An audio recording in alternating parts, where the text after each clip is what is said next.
Hi, everybody. My name is Hynes. I'm curator of film at Museum of the Moving Image, and I want to welcome you to this week's edition of the Reverse Shot Happy Hour. This has become a really welcome tradition here at Museum of the Moving Image to gather around on Friday afternoon, evening, have a drink, talk about film, and to kind of deepen our relationship with Reverse Shot. Reverse Shot has been the house band, the journal of Museum of the Moving Image for several years now. We're excited to try new ways of furthering that relationship, and the happy hour has been a really great way to do it during these strange times of the pandemic. And so it remains difficult for us to all gather together in physical spaces, but we can do that in this virtual one. So this is a very special edition. It's July 3rd, 2020. It is July 4th weekend.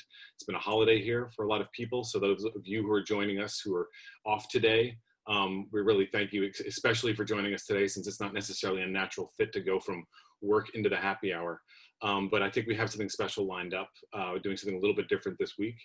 And to tell us a little bit more about it, I'm going to bring in our hosts for the Reverse Shot Happy Hour. The editors and founders of Reverse Shot, Michael Koresky and Jeff Reichert.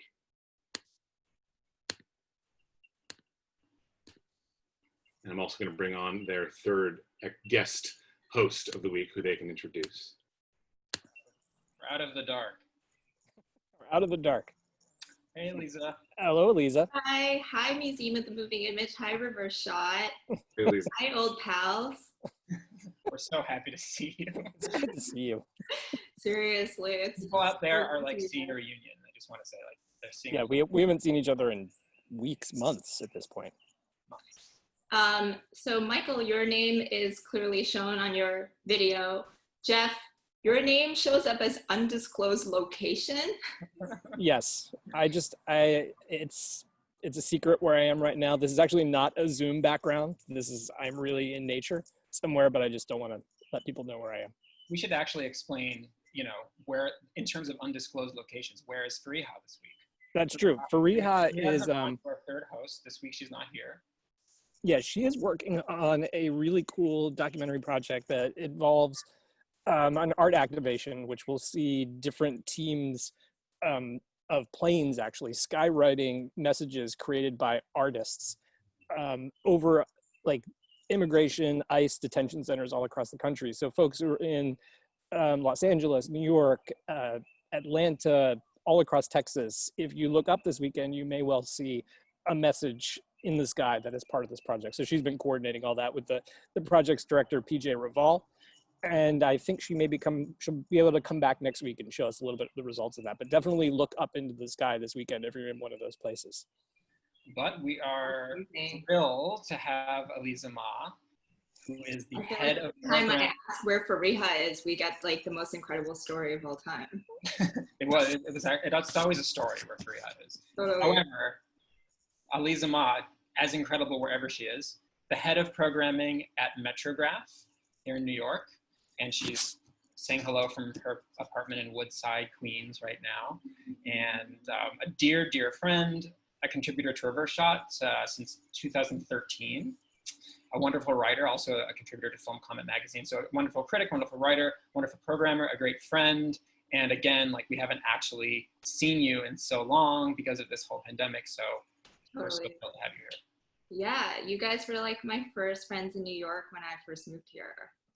Oh, but that was 2013, 14? Something like that, I guess, when I was working at Museum of the Moving Image. Oh, right, of course. All roads lead to the Museum of the Moving Image. Exactly, yeah. I could walk there right now. You should. Unfortunately, I wouldn't be able to see a film. It would be melancholy to see it all closed. So how have you been? I've been, experiencing the similar ups and downs that everyone else has, I'm sure, feeling exhilarated by the protests and social movements, but at the same time, like equal parts afraid about our future and, the second wave that is hitting America right now with the pandemic and everything. So, but, just film is still keeping me alive like it always has, so. Yeah, it doesn't really feel like waves anymore, right? It feels like one long kind of tepid pool. Yeah, totally. Yeah, and we're totally immersed in it, in the deep end. And, you know, then you just have these, because it's so all encompassing in terms of like the social strata that it covers, you have these like fragmentary moments where you can sort of break it down in terms of like politics or public health or personal, you know, psychological health or whatever you want to say. But it's really hard to think about it as a holistic phenomenon. Yeah, absolutely. No, and it changes day by day. Yeah. And our emotions are far too fragile to deal with something so huge. My dreams have been insane. I don't know if you guys have been experiencing. Well, tell everybody about your dreams. I mean, I'm sure it'll get worse now that I've started rewatching Twin Peaks. Oh God, jeez. The return or the whole thing? The whole thing. Oh wow. Whatever, So I've got time. you're gonna like go through season 2 again? Yeah. It's tough. I'm It's just tough. gonna lean into the misery. Yeah, I'm sure there are some people watching who are defenders of I can't deal with 2. I can't. But the return is just sublime. So It is sublime, yeah. There's no for it. So we should mention a little bit about our theme for the day. We always have a theme. We always have a theme on these happy hours, and you know, considering that it's July 3rd and we're about to hit what I call the worst holiday.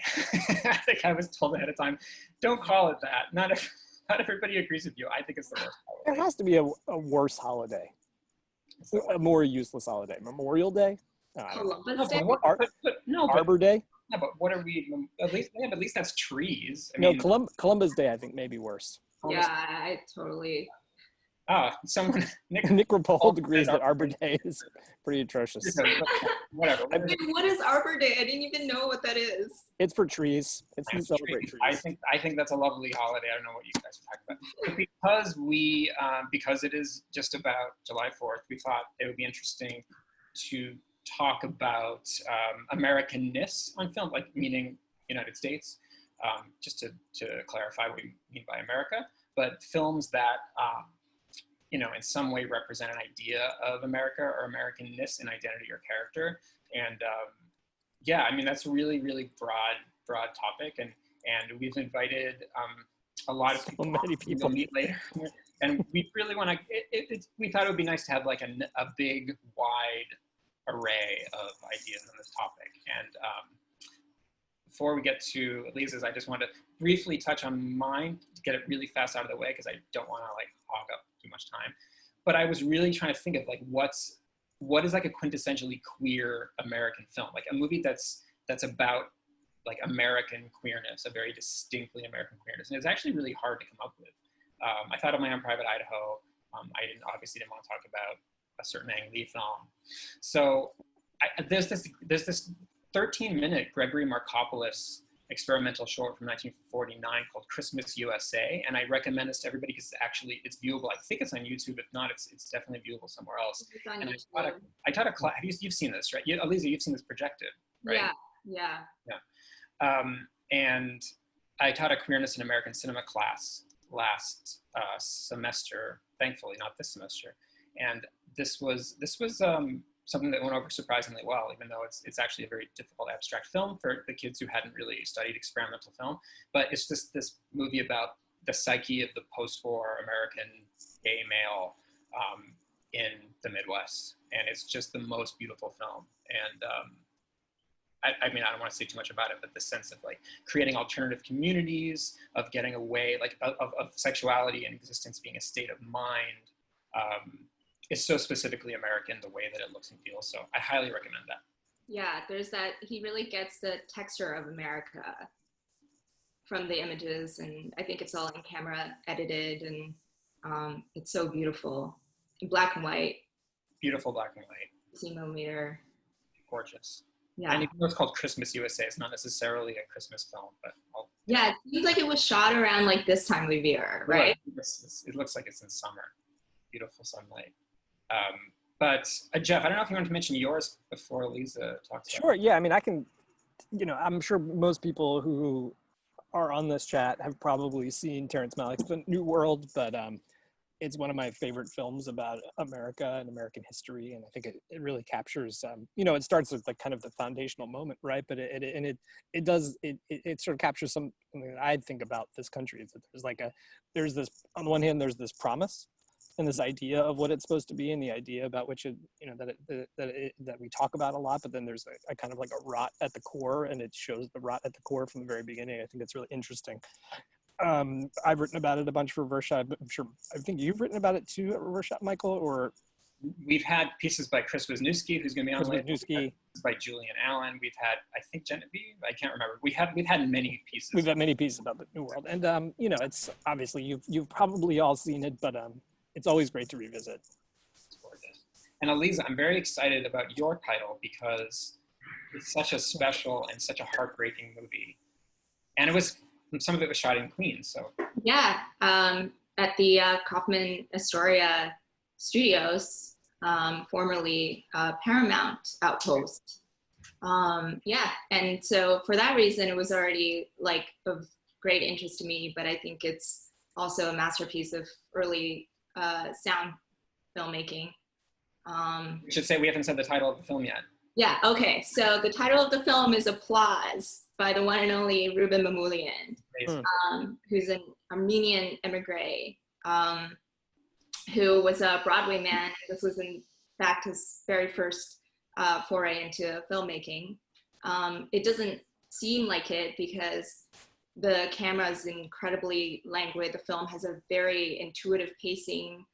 There's a naturalism to it that really makes it stand out from the rest of the films of its time because, as I mentioned, like sound cinema had sort of thrust filmmaking as a narrative storytelling technique back into the dark ages because nobody knew how to make films anymore.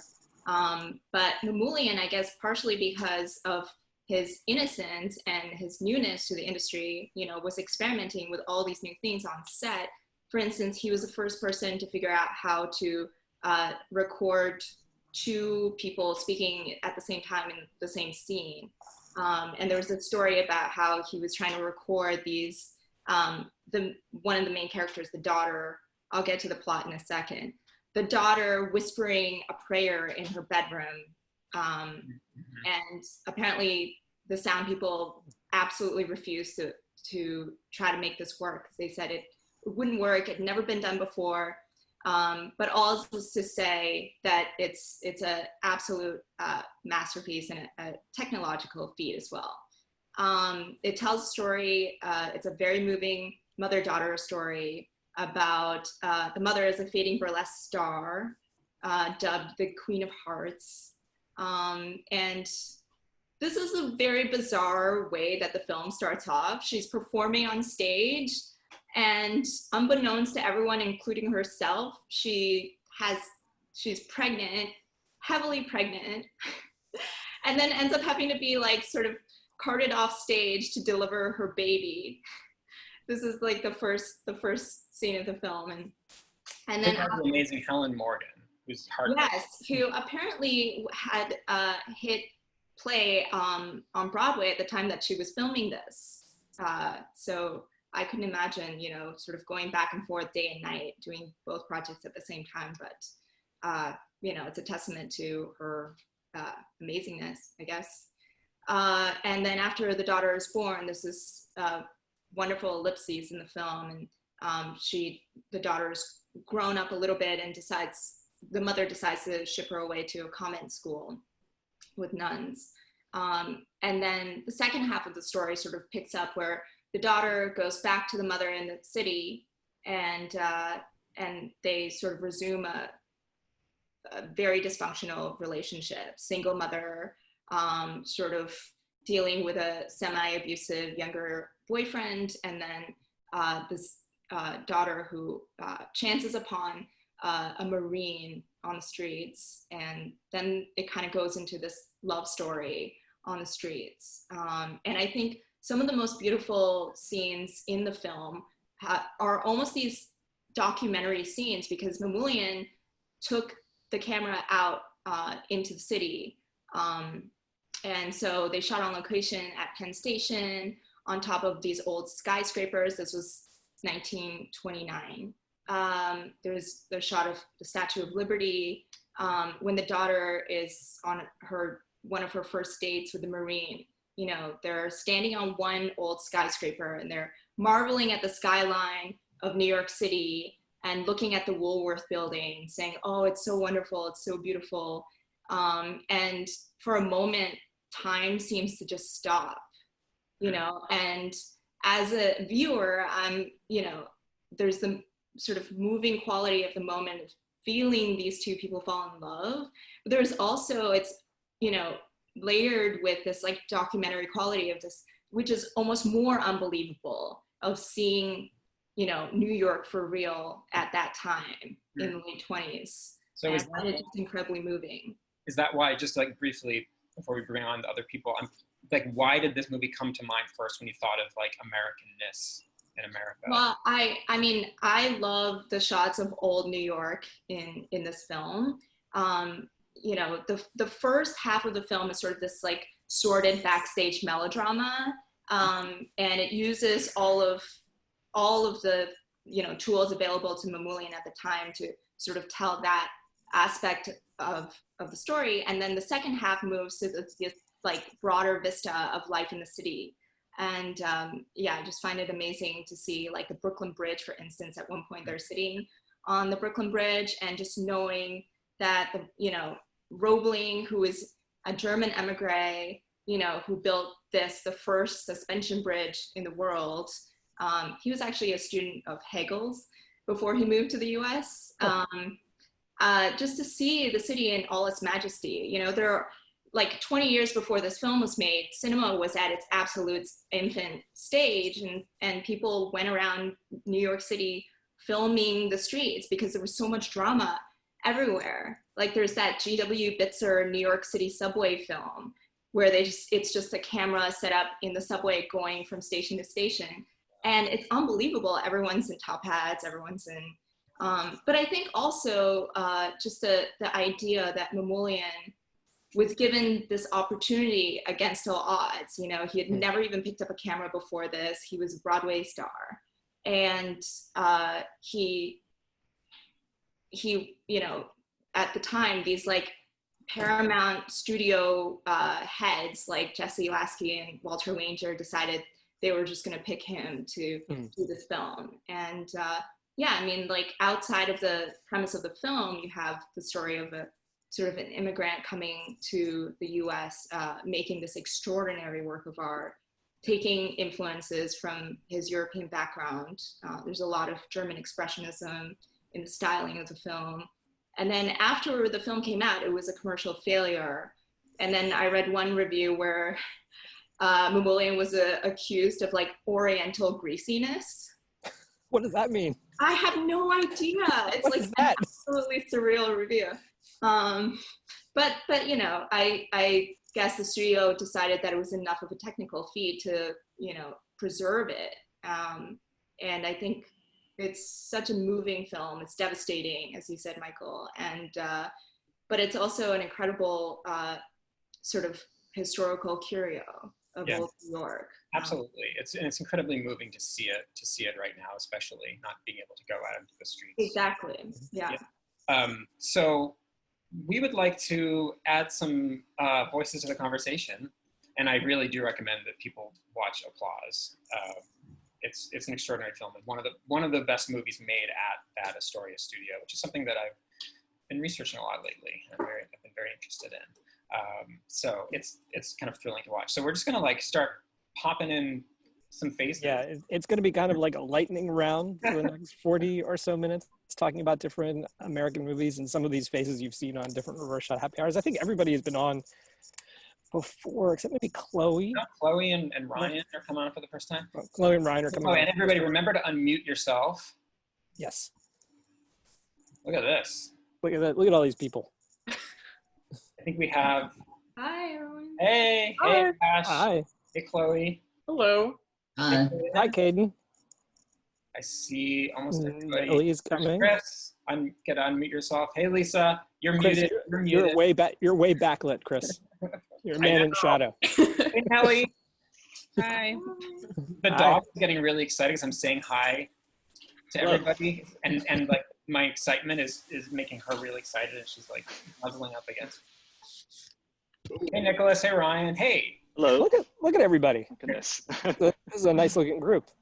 This is our little experiment in democratic film criticism. There's like the democracy right here. Jeff. That's right. Okay, so we're going to call on you all turn by turn. So let's see. You can't see who I'm pointing at, but I'm gonna pick Chloe. Oh man. Well, hello everyone. Introduce yourself. Okay, should we do intros first or launch into it? Say who you are. You're a reverse shot contributor. You're an important person in this crazy community, according to me. Hi everyone, I'm Chloe Lizotte. I'm a freelance critic and a reverse shot contributor, and it's a true thrill to be here today. We're so happy you're here. Thanks for coming. Oh, well, thanks for having me. Thanks for inviting me. So what did you choose for this theme? Well, I want to change the mood in the room a little bit from what we were talking about and delve into the wild and wacky world of video artist and comedian Connor O'Malley, who is a writer for Late Night with Seth Meyers by day, but by evening and sort of, I would say by psychological evening, he operates one of the most unforgettable, maybe, and indelible kind of in its way, YouTube and Vine operations of anyone.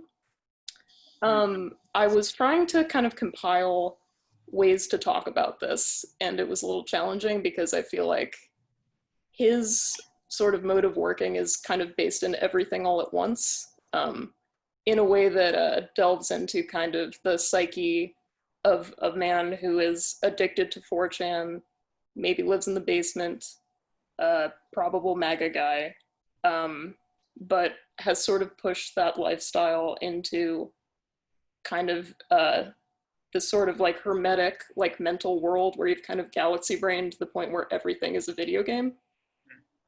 And yeah, so it's sort of hard to describe it because it's really experiential. He's using technology like selfie sticks and GoPros in ways that totally destabilize the image and sort of where you are in the world.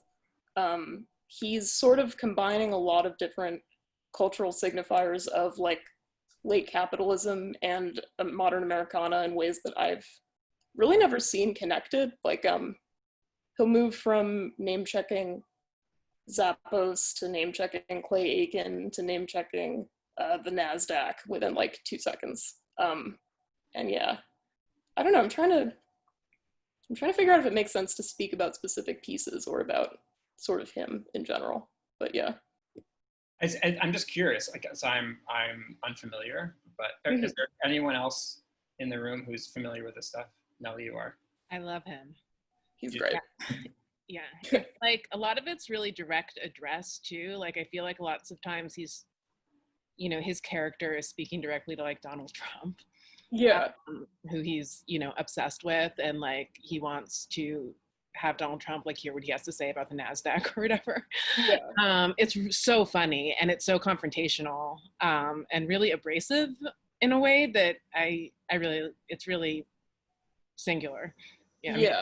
Is there 98% of it is delivered as sort of a like really abrasive scream, and the other 2% is kind of like this low unnerving monotone. But yeah, it's often a lot of like kind of vlog style, like portrait mode, kind of like found footage, like iPhone videos, where he'll be like in a dump, covered in sludge, wearing a Halo helmet, talking to Howard Schultz about, with kind of this like religious fervor and ferocity about how he's the chosen one, and then then he'll suddenly get abducted into a van by 2 men in hazmat suits with Starbucks aprons and get microchipped and then be set loose into like an outlet mall where he's navigating like the Skechers store and trying to talk to people. And the other, the great thing about that video is that sort of in the middle it pivots and becomes kind of like a man on the street video where you don't expect it to be, because it does take place so deep inside kind of like this psyche. And then all of a sudden he's kind of like shot from afar talking to people about like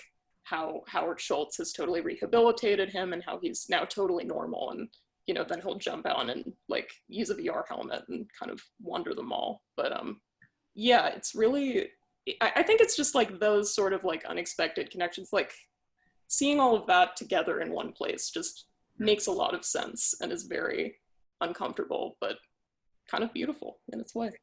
So just to reiterate that for people, that's Connor O'Malley. Right? Yes. Yeah. Where can we see this work? Say, Chloe, before the next person goes, if you don't mind putting a link into the chat so folks can Sure. on that. Yeah, I'll do that. You can see most of it on his YouTube channel. Some of it is Twitter only, but the YouTube channel is a good place to start. So yeah, I'll drop a link. Thank you so much, Chloe. I'm gonna move. I don't know how it works on Zoom, if everybody's screen is the same. I think everybody gets a different. Everyone has a different. Okay, so in my screen, I'm moving one square to the right, and I'm gonna call on Ash. Oh, that's the same for me. Ash is right in the middle, and I'm looking right at you. Center square. And I'm also very excited for you to talk about this particular film, because I love it. And welcome, Ash Clark. Hi. Hi everyone. Welcome back. I'm happy to be back. I'm Ashley Clark, Director of Film Programming at BAM, long-term contributor to Reverse Shot, and really happy to be here. Thanks for keeping this going in the last few months. It's been really fun to be on the show and to hang out and see people's faces. In response to the prompt, I think I was looking for something, this is very American-centric, so I was thinking of being an outsider, something that kind of helped me to acclimatize to an idea of American citizenship, what it means to be American, something kind of slightly harrowing and unsettling, and I went for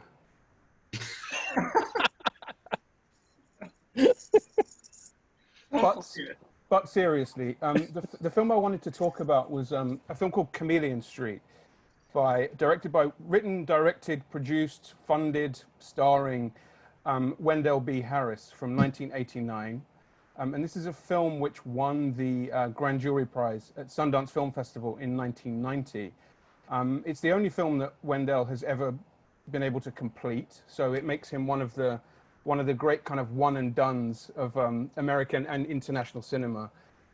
It's a very strange, unorthodox portrait of a real-life comedian based in Detroit called William Douglas Street, who posed successfully as a number of different things and professions: a Time reporter, horrifyingly a gynecologist, and performed operations in real life, and got away with it for a very, very long time, and then stopped getting away with it, but then started getting away with it again. And that was he popped up again in the news a few years ago in a Detroit Free Press article. So the guy that the film is based on continued doing this long after the film was made and released. Has anybody in here seen this film? Oh yeah, it's great. I have a DVD here signed by Wendell, which is very nice of him. But there's something cursed about this film. It seems to have real hard luck. The poor guy couldn't get a break after the film was garlanded at Sundance. I'd recommend, I can put it in the chat box, there's an ABC segment, I think, ABC's 2020 segment with Elvis Mitchell, the black film they could not sell. And this is a film, it had very, very limited distribution after the fact. It was almost impossible to see. When Wendell tried to put the DVD out, the company folded and he had to self-fund the DVD release a few years ago. I have hopes that this film will re-emerge in the next couple of years. Tentative plans around that. I won't say much more, but it's a film that is really about, it's a cousin to films like Catch Me If You Can, The Great Gatsby, and stories like that. It's a film about real relentless ambition and aspiration, and I don't want to belabor the timeliness or certain comparisons with who might be running things at the moment. But there seems to be, from an outsider perspective, from an English person, where class and social mobility is a lot different, and ideas of aspiration are a lot different. This seems to me a kind of quintessentially American film. I wish it was better known, but there's something about the cultiness of it that gives it a certain charge, which I find really exciting. So yeah, that's kind of my film. Yeah, and then and the scene at the end with the near the end, I believe, with the mask. I'm not gonna. I would never spoil or give it away, but that's one of the tensest, strangest, most singular sequences I've ever. It's an extremely disturbing film. Tonally, it's very difficult to get hold of. It's very funny, but it also gets very dark very quickly and unexpectedly. There's a very the first film series I put on at BAM was a curated film series based around the work and ideas of Frantz Fanon, and there is definitely a lot of. This is a very black skin, white mask kind of film. It really ties into that work. But yeah, it's a film. I'm almost reluctant to say too much about it, insofar as it's a great example of a film that the less you know about going in, the better, because it's very surprising, not just in terms of plot, but in terms of how this guy manages the tone. And it's a very exciting thing of seeing a fully formed piece of work. It was his first film, and the slight tragedy of knowing that he was never able to make a follow-up. I mean, there's all kinds of planned follow-ups. The Arbiter Roswell trailer is on here from a film that was never made. He's a fascinating character. Some of us have had dealings with him in a programming kind of way. But yeah, I'd recommend that one. Great, thanks again. Again, that's Chameleon Street for everybody. So, I'm going to move down the grid, and I'm going to go down to the bottom in the center because I see Ryan Swen down there. How are you, Ryan? I'm doing well. Thank you for having me on. Hey, Ryan. Thanks for being here. You're in Los Angeles, right? I'm actually, until yesterday I was in Los Angeles. Now I'm living back with my parents in Georgia, so across the country. Yeah. Oh, welcome. Introduce Thank yourself. You. Of course. My name is Ryan Swen. I'm a sometime freelance critic. I've been writing for Reverse Shot. I've been writing for about a year now. Mm-hmm. I just finished my MA at USC for Cinema and Media Studies. And if I might be forgiven to give a little bit of self-promotion, I also have a podcast called Catalyst and Witness about the New York Film Festival. Awesome. And what film have you brought for us to think about today? So going for maybe a slightly different tact, I think when you gave the prompt, I thought immediately of sort of the more ferocious, the more bleak side of Americanness. I did have a number of suggestions of possibilities in mind: Punishment Park by Peter Watkins, The Other Side by Roberto Minervini, but I eventually decided on The Brig by Jonas Mekas. This is actually one of his first films from 1964. It was like his first or second after Guns of the Trees, and before he really became known as the sort of diary experimental filmmaker. And this is a more straightforward or a more direct work, and it's essentially a filmed adaptation or a filming of a staging of the play by the same name, run by the Living Theater, staged by the Living Theater. And it's about an hour long, and it just depicts one day in this one cell block in a US prison compound, essentially. And basically it just follows the wardens and the 10 or so prisoners as they go about the day's work. It's not really trying to be anything, especially it's not trying to depict a day that's out of the ordinary by any means.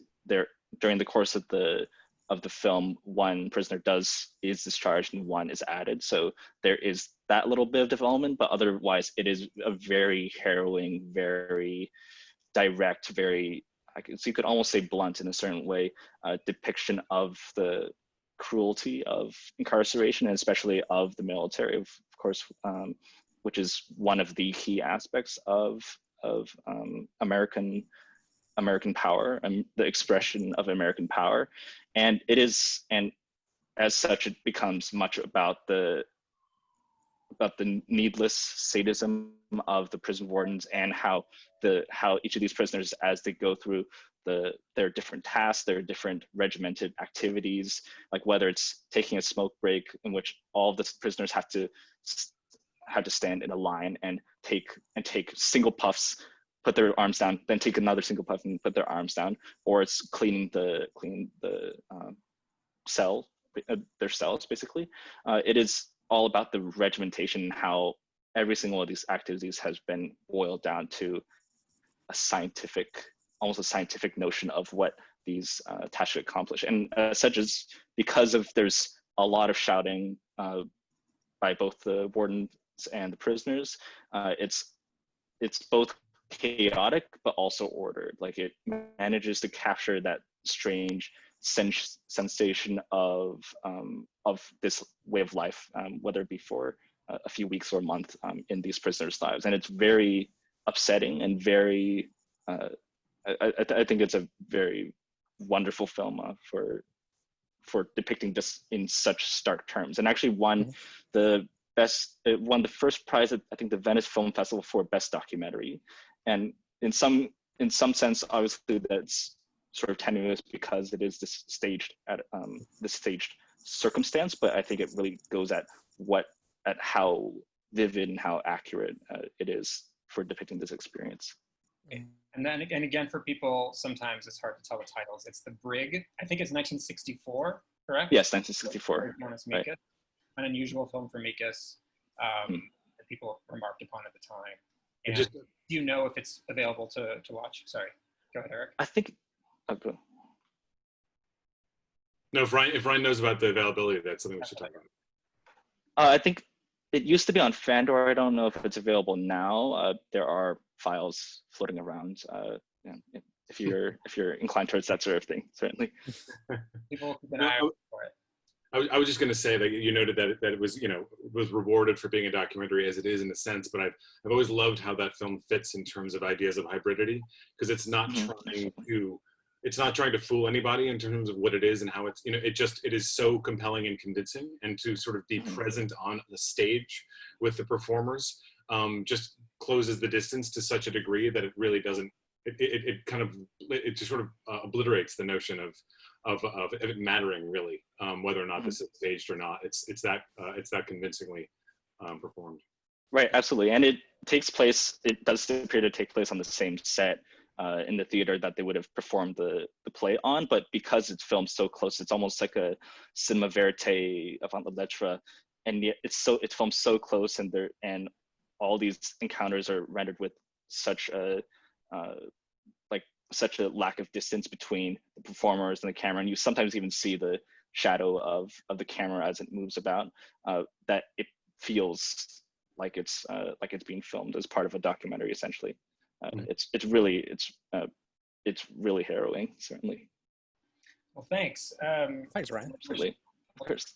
Thank you. Now we're going to switch gears. I'm going to go up one from where I'm looking, right at Lisa, AKA G. Oh, hey. and tell us what movie you brought. Hey guys, long time no talk. I'm Lisa. I've written for Reverse Shot like twice, but I also am an editor at a sports magazine. And I brought Friday. It was not the first movie that came to mind, but I was like, if I were gonna, I feel like I would be doing the world a disservice if I had an opportunity to promote something quintessentially American and I didn't pick Friday. So you're welcome. I think we all think it's a perfect movie. I'm just gonna speak. No, it's really great. So it was made in 1995, and the plot is very, it's so thin that it's almost not even there.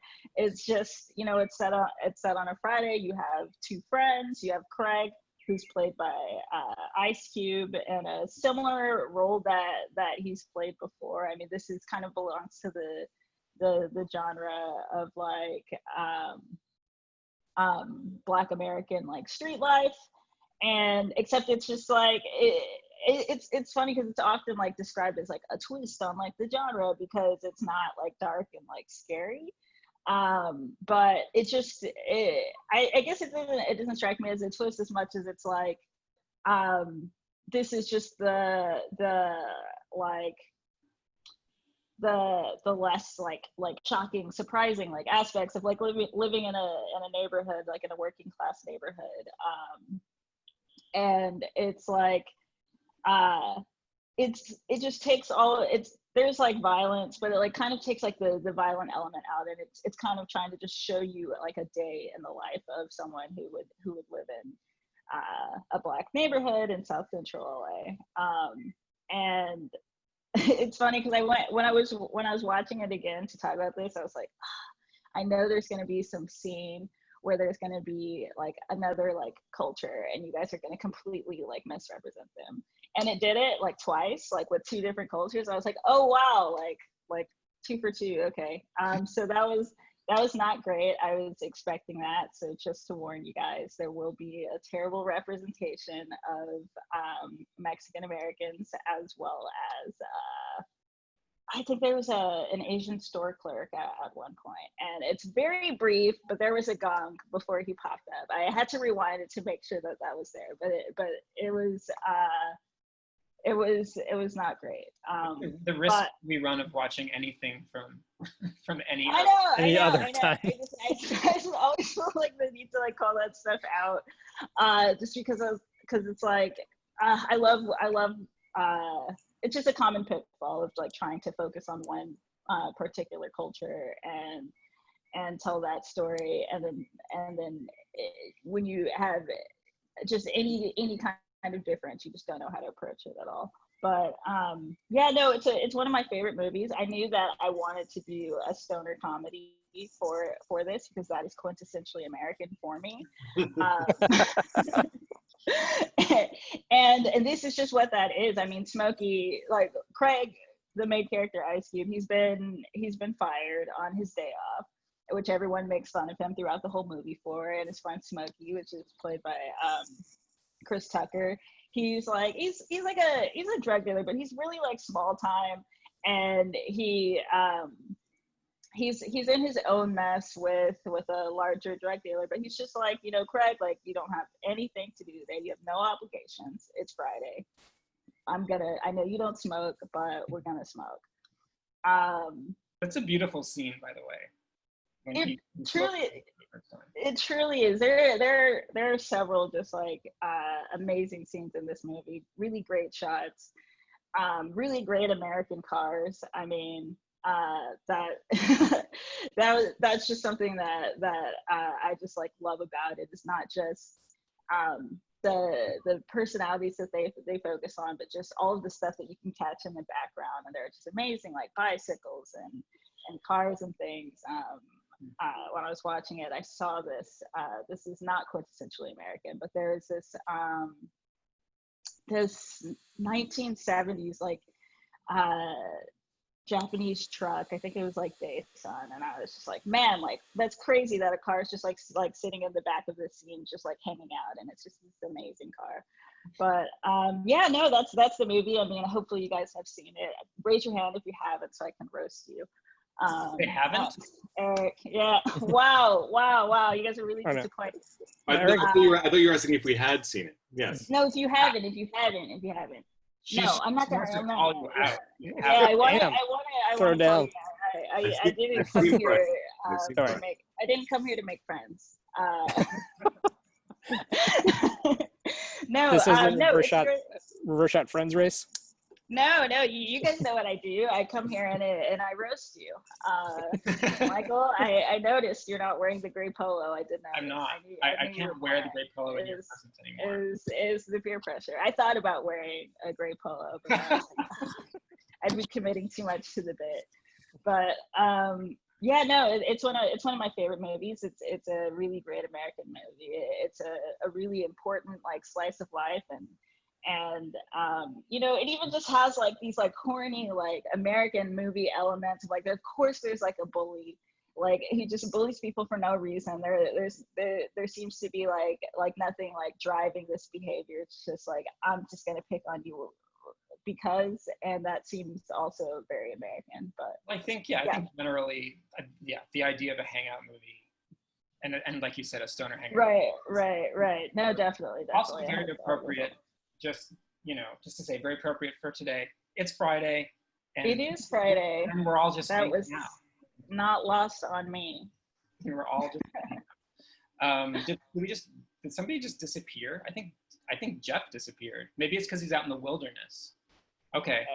Then Undisclosed location. Let's hope he's okay. We may not see Jeff again. If that's the case, then I will have to take it upon myself to make the next selection. And I just want to say, like, this is completely random. I hate doing this. It's almost starting to feel like I'm picking in a gym class or something. I swear I'm not. But it always who is in the center. And now, because Jeff is gone, Nellie's in the center. Nellie, welcome.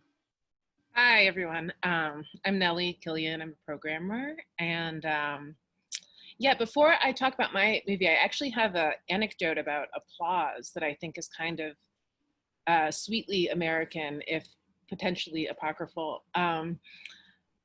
So it was either at Cinema 16 or Millennium Film Workshop in maybe the 60s or 70s. Apparently, Ken Jacobs was an enormous fan of applause and showed it there, and they got Ruben Mamoulian to come, and he was just this hero to all these experimental filmmakers, this sort of titan of classic Hollywood. And they showed applause and did a Q&A afterwards, and then they were like, Mr. Mamoulian, would you like to watch some of our movies? And then showed Ruben Mamoulian a program of experimental films, and he was just like, what the fuck is this? Which I always thought was like kind of perfect, like the optimism of doing that. And I love it. We expect Ken Jacobs to do the most like galaxy-brained thing of all time. Yeah. But I picked Robert Kramer's Route 1 USA, which is a favorite movie of mine. I know actually last time I saw it, Eric Hynes was in the audience. And a movie that I actually asked Michael if it would be okay to show it because I didn't think it was available. Lo and behold, about 2 weeks ago, a restoration popped up on Ovid, and you can watch it there. And Robert Kramer is a filmmaker. He was one of the founders of Third World Newsreel. He made a number of very sort of key political films in America in the 60s, Ice, Milestones, a bunch of, really incredible films, and then sort of left for about a decade and, was all over the place in various sort of political struggles around the world and making films with various sort of revolutionary movements. And Route 1 USA is from 1989, and he's coming back to America. And in the movie, he's the cameraman, and he has Paul McIsaac playing Doc, who is a character that's shown up in other Robert Kramer movies over the years, but is sort of Kramer's avatar. He's a person that he's playing a character that has left for a decade and is coming back to America just as Kramer really was. And they decide that in order to sort of reacquaint themselves with the country and to sort of decide how to live in America, where to live in America, that they're going to drive from Maine all the way down to Key West on Route 1. And along the way, they stop in a number of communities. And, it's a movie that I originally saw many years ago. It played at Anthology in their Robert Kramer retrospective. I played it in a series of independent movies from the 80s, and then brought it back for Migrating Forms, a festival that I programmed for many years, in early 2017. I feel like to me, it's sort of, it brings up that Robert Frost line, America's hard to see, that these people who had like so many ideals and so much sort of political fervor have left the country. And when they come back in the late 80s, so many of the sort of things that I think that they had hoped would be better in the United States are actually just so much worse. And it's really heartbreaking in a lot of ways that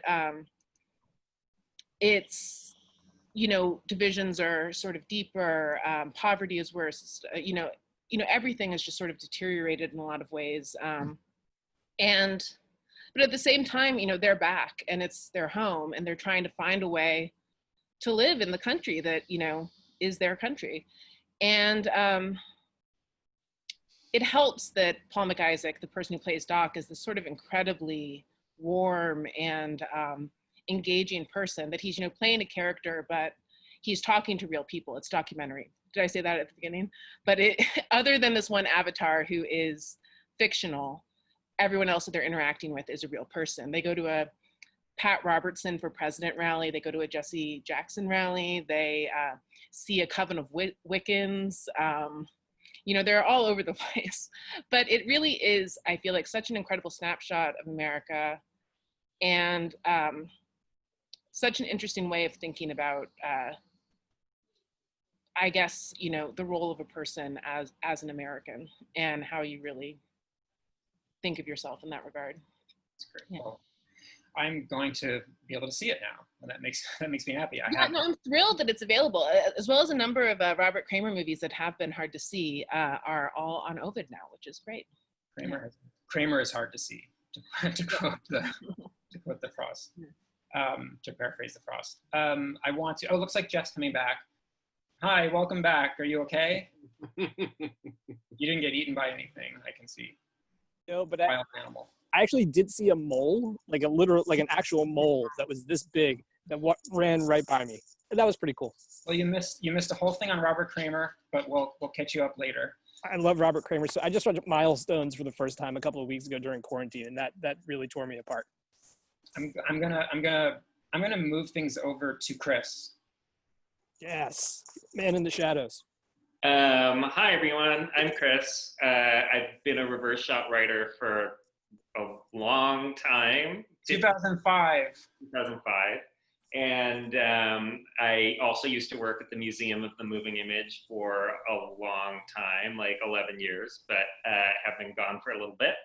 And Jeff has shamed me for my backlighting. So 3 things to say about that. One is that this is not the room in which I Zoom normally, but Your Zoom room? my Zoom room is occupied by a man and a dog. 2, I hurt my back because I'm real old, and so I'm constrained ergonomically by what I can do. And 3, I wanted to talk about everybody's favorite filmmaker, Steven Spielberg, and so presumptuous. Is this Zoom? Is it Empire of the Sun? Could be both. But yeah, I wanted to bring it to the middle brow and talk a bit about Spielberg, because, you know, when I think about this question of Americanness and popular entertainment and popular art, and how popular entertainment and art reflect and maybe even shape our idea of a national identity history. I think that Spielberg is sort of at the center of that for us if we're interested in cinema and Americanness. And he occupies a kind of central role, partly because it's at the heart of his project. And so I couldn't even really choose a single film to talk about. I thought about Amistad, I thought about The Post, and thought about Lincoln, and kind of figured I'd focus on those 3, even though, you know, there's so many things that you could say about all of them. I think what they have in common is like a very strong thread that runs through the oeuvre, that is an interest in excavating historical traumas and moments of historical crisis where institutions are in danger of sort of failing a nobler version of themselves, and the sort of idea of American identity that underlies the sense of what American institutions like the Supreme Court or the freedom of the press, or the Constitution itself are like supposed to do. And, you know, consistently, I think you see in these movies this idea, it's sort of similar to what Jeff was saying about the New World, where there's this promise and then there's this like something rotten at the core. And the impulse, I think, that runs really strongly through all of Spielberg is this idea that we are always becoming the version of ourselves that we were meant to be as Americans. And one of the reasons why I wanted to mention Lincoln in particular is that to me, it's fascinating in July of 2020 to think about how that movie hinges on the 13th Amendment as being a realization of a core sense of what America's promise is. Because, you know, as we all know, like, you know, Ava DuVernay makes a whole documentary that has a very different philosophical stance to what that amendment means vis-a-vis America's, the way in which racism is instantiated into the American project and into American institutions. And I like Lincoln a lot, and I don't always like Spielberg. Sometimes these issues of sort of the way in which the moral arc of American history, at least, bends towards justice, like, that kind of rubs me the wrong way. I think that there's something about the way in which he excavates trauma that always kind of undermines that, actually. But I do like Lincoln. But I think what I'm doing this weekend, at least, is putting Lincoln and 13th in dialogue in my mind and seeing what that leaves me thinking about American history, institutions, and identity. We'll see what thoughts I have. But very, very big topic. the Spielberg project of America, very big topic. We should do a whole show on it. There's obviously, like, so much to talk about. And we haven't always agreed on all that, but like, never agreed on all that. But it's always ripe for debate. In the interest of time, I also wanted to say, I believe Aliza, who has been so wonderful and patient and has been kind of like our de facto guest host today, has to bow out at 6. We have a little time left. We're going to continue with our show. But Aliza, thank you so much for being here. Yeah, thanks, Aliza. It's so good to see you. Faces. I miss you guys so much. Miss you. We're so happy to see you. So happy to see you. By the way, Applause is available on YouTube because it's PD. So nice. Yeah. Everybody watch that. Anyway, hope to see you all soon. I think we're going to move over to Caden, who again was in the center now isn't in the center. Actually, now Nicholas is in the center, but I've already called on Caden. And thank you for your patience. Thank you for coming back. It's wonderful to see you again. My name is Caden Mark Gardener. I've written for Reverse Shot, Mubi, Hyperallergic, and Big Boston, and other places. The film I'm choosing is admittedly a very hard find. I actually was able to only get it because a friend sent me a rip that they found. It is available on Amazon Prime for rent. It's filmed by writer-director James Bridges, who you might better know as the director of The China Syndrome, The Paper Chase, and Urban Cowboy. But this one is a film he made between The Paper Chase and The China Syndrome. It's called September 30th, 1955. That date is crucial to the whole plot of the movie because it is the date in which James Dean died. This film is about obsession, fanaticism, of how somebody can be inspired by a pop cultural icon in Hollywood in a small town. And I think it's a very good companion piece with the Robert Altman film, Come Back to the Five and Dime, Jimmy Dean. The film is dealing with the sort of way news, news is sort of passed around in that time period. Richard Thomas plays a high school student who basically quits his football team when he gets news that James Dean died, and sort of develops an unhealthy obsession with James Dean. And it is kind of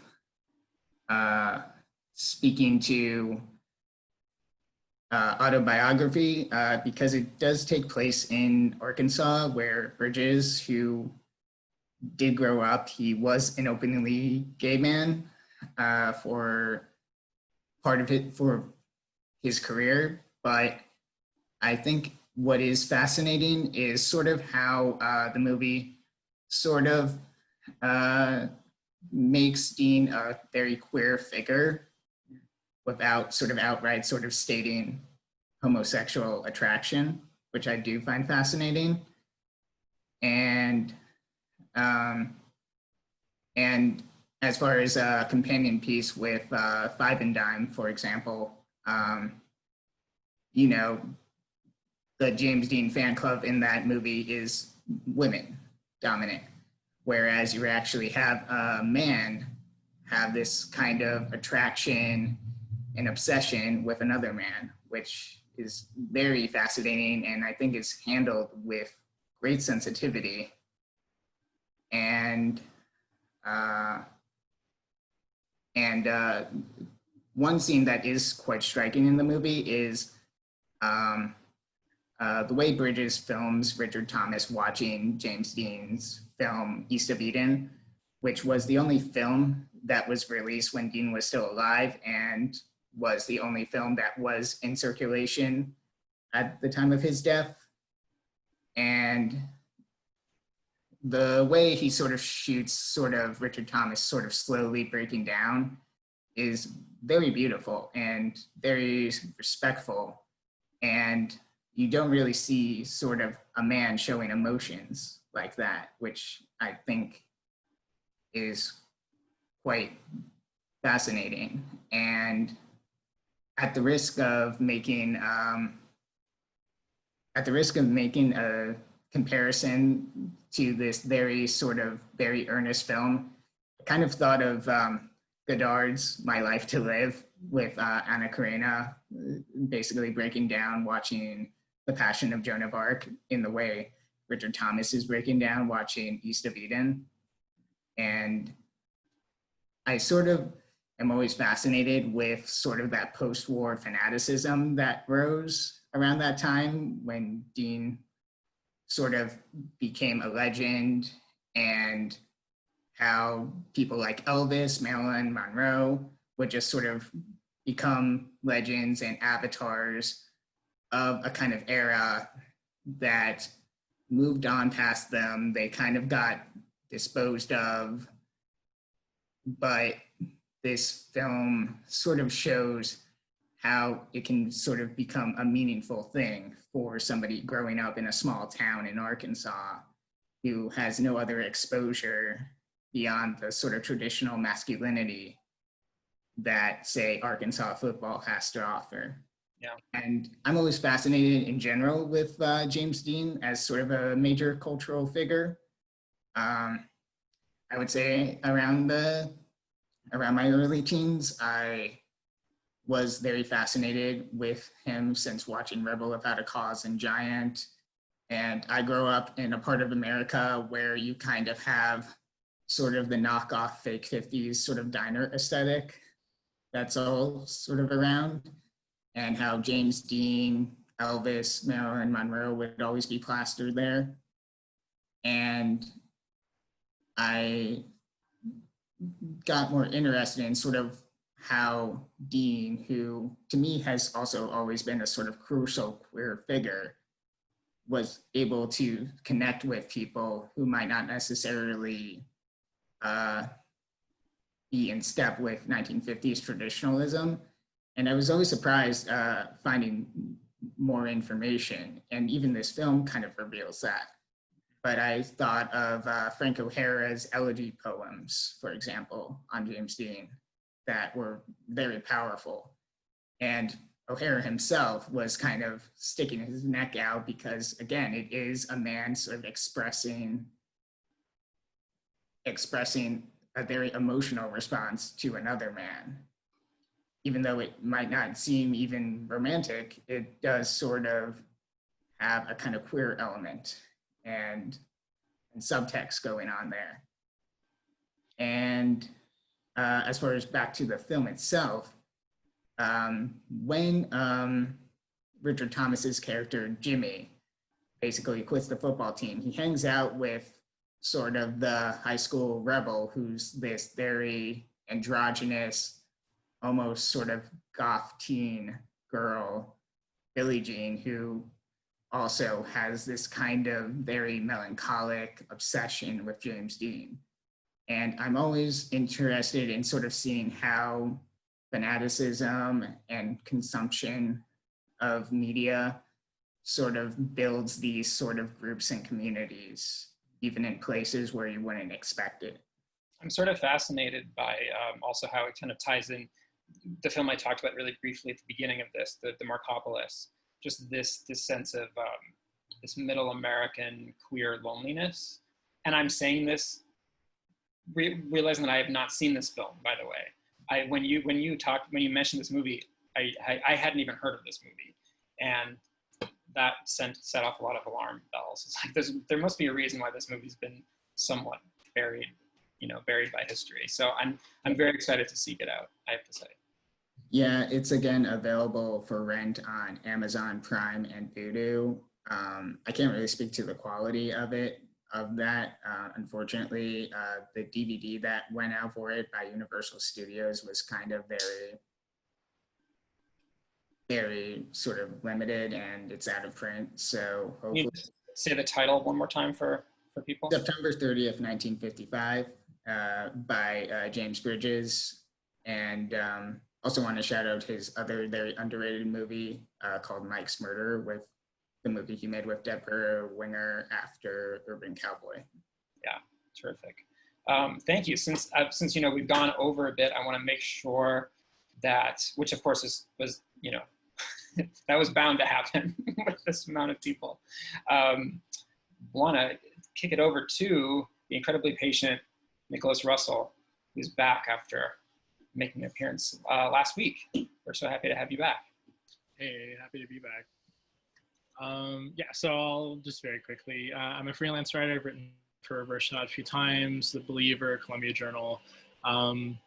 And today I wanted to talk about The Brother from Another Planet by John Sayles. Great movie. And the sort of prompt for like American films stumped me for a little bit because I didn't know how,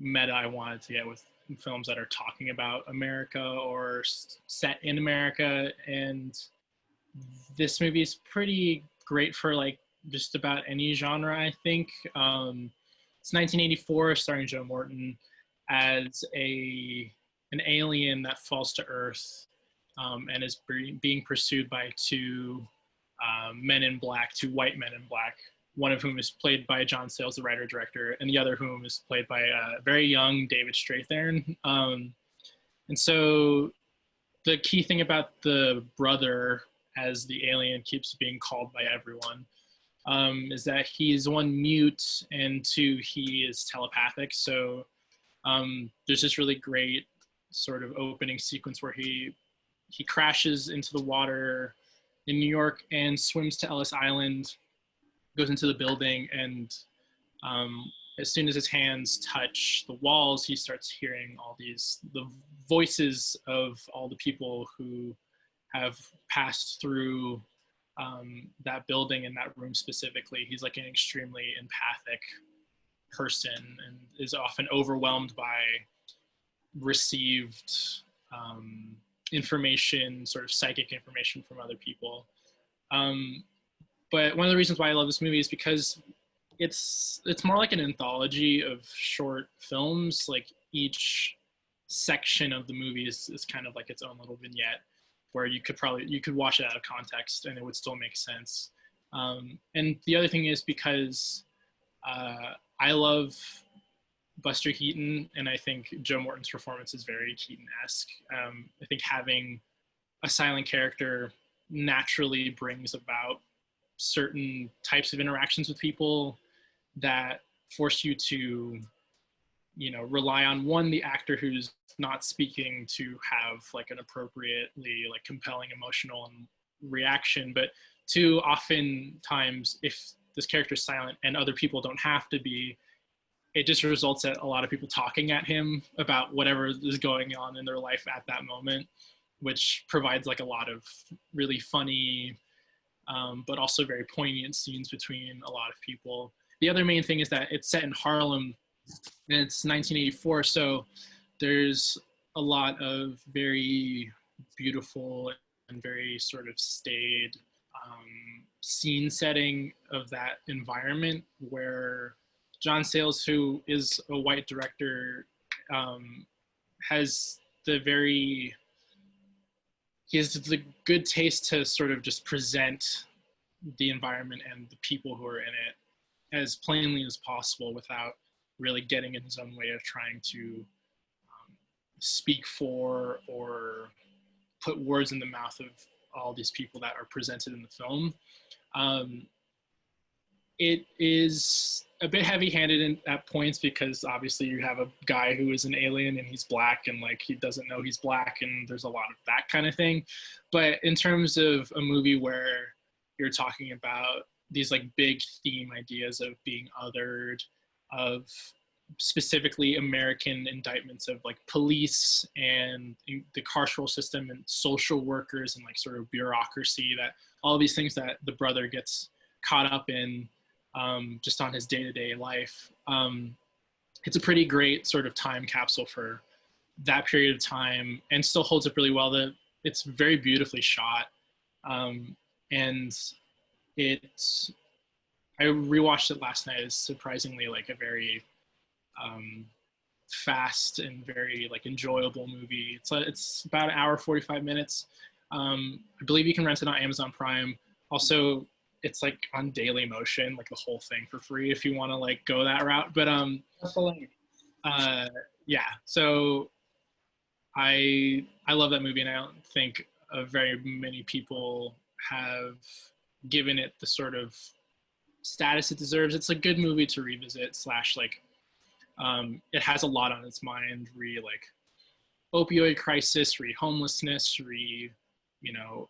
interracial parenting. Like it covers a lot of ground, and gives all of those subjects like enough time to breathe without them seeming like an afterthought. So yeah, that's a movie that's always struck me as a movie that like people might know the title, but they haven't actually watched the movie. Yeah. What Nicholas says about there being so much in it, you went through quite a lot of what's in the film, but I just remembered the scene with what's his name, Fisher Stevens, who would go on to be Johnny Five, which we shouldn't talk about now. Maybe we do a whole session on Johnny Five. But with the amazing scene on the subway, which again I won't spoil, but there's so many beautifully observed moments in that film. I'm glad you brought it up. I haven't thought about it for a long time, so thank you. Yeah, that scene that's the reason why I actually watched that movie, is because I saw that scene as a clip on YouTube, and it's so, I don't know. The point of the scene is that Fisher Stevens is like a street magician, but that scene works its own kind of magic that I find to be like, it's like the thesis statement of the movie, kind of, that one scene. But yeah, it's just, the whole movie is like that. There's so many funny, very beautiful interactions between the brother and like all these different people. And it ends with this very like slapstick sort of comedic climax that is at the same time very moving within the like context of the movie. But yeah, I would urge anyone who hasn't seen it to seek it out, or if you have and haven't seen it in a while, revisit it. It holds up really well. So it's a great one. I'm a sales head, so I co-sign everything. Yeah, co-signs all around. Eric? And I was just going to say that, and Chris was talking about kind of Spielberg's American project in terms of his cinema. I think that John Sayles has a parallel American project, and a lot of those films are really worth revisiting in terms of that thread and all the ways that he sees America, and what, and a lot of the time Sayles is sort of seeing another America than Spielberg maybe is. They're complementary, they're both true, but I've always really admired Sayles' project. I didn't say Spielberg's America was true. No. You certainly didn't. You did not. You did not. Eric, I think you're going to wrap things up. I'll go quick because I've also, I'm admittedly, I'm a little bit obvious about this and obsessed with this film. So there's plenty of kind of imperfect writing out there on this film by me already. But I can't help but think of the right stuff with this prompt, which is pretty much my favorite film, and has been since I was 9 years old, which seems wrong. Like a person should grow up and have different taste. But it is a film that meant so much to me at that time, and I think I've grown up thinking that every time I revisit it, I'm going to have reasons for disowning it, and I actually think that it gets better every time I revisit it, and obviously was great in ways I hadn't quite known when I was 9 years old. But obviously, it's, as most probably know about this, 1983, Philip Kaufman, but it is, and it's about the American space program, and I think that it's one of these films that rather than feel like it has to tell one version of America or has to have one angle on all this, decides to try to tackle as much of it as it possibly can through the lens of the American space program. So instead of being an anti-great man narrative, it is a great man narrative as well as a narrative that takes the air out of the great man narrative. It is a Western that also takes the air out of the Western. It takes, in some ways, on its face, the possibility of the greatness of America, while also showing you the rotten underbelly of that step by step. It allows you to see, the male toxicity, and then it also allows you to see male vulnerability. And it's based on Tom Wolfe's reportage, his novelistic work in nonfiction, The Right Stuff, and so doesn't quite get a chance to do the extent of the presentation of the female side of the story that he does, but I think the film does a fair job of representing that. I think the part that I think about the most in terms of America is that it presents those two sides of American individualism and collectivism so well. You get the sort of individualistic pursuit of greatness and mastery, and at no point, though, is that allowed to stand without you being aware that unless they collectivize, unless they band together, they have no actual power. And that is just, you don't see that very often. And you see one argument or the other. You very rarely get a chance to see those sit side by side, which is, I think, in so many ways, what America, our sense of ourselves, from wherever direction you're coming from, those are kind of essential to who we are. So I've always loved this film, probably the great collection of character actors. I put it up against any other film in terms of that roster. And for a massive American Hollywood release in 1983 to not have a single star, and to really buy into the idea that this is not going to be led by a single star. And the biggest star it has is a playwright, Sam Shepard. He's not even primarily an actor. And even like the level of narration, like Levon Helm does the narration of the band. There's a whole like deep well of Americana beneath that choice too. So that's The Right Stuff. Similar. If you haven't seen it, raise your hand because then I'm going to shame you. It's one of my favorite films. And I'm just, as we've done in previous years, previous weeks, I'm going to reference those in the audience. Like years. I know. In the audience who are reverse shot writers, thank you for coming back. So many of them are in the room with us right now, but not in the room with us. And in the audience, we see you, Justin Stewart, Andrew Tracy, Vidachi Chajuri, Divika Girish, Edo Choi, Ella Bittencourt, Emma Piper Burkett, Jordan Kronk, Julian Allen, and Nick Rapold. Thank you for joining us. Hey everybody. Here. So let's raise a glass. I have nothing left because this has been a happy 80 minutes rather than happy hour. The happiest 80. But it's really been so wonderful to see all your faces and to hear all your brilliant words. And it was supersized than we wanted it to be. And this actually makes me feel a little bit better about the worst holiday. So thank you. Thank you for being here. Yeah, to all of you. And thank you, everyone. And we'll put up Arbor Day.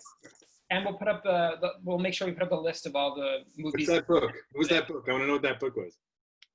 Ooh. Nice. Very good, James. A very American text. Well, it's very adaptable. All right, I'm going to steadily take everyone out of the room as soon as Michael finishes his comments. So don't take offense, and then we'll have some exit music. So hang in there with your home. We'll be around for a little bit. I hate everybody disappears. It makes me sad. I was just going to say we'll put the titles up on social and of all the movies that we mentioned today, because there's a lot of really great recommendations. Great films. And some okay ones. Well, we'll see you all next week. Go watch Friday.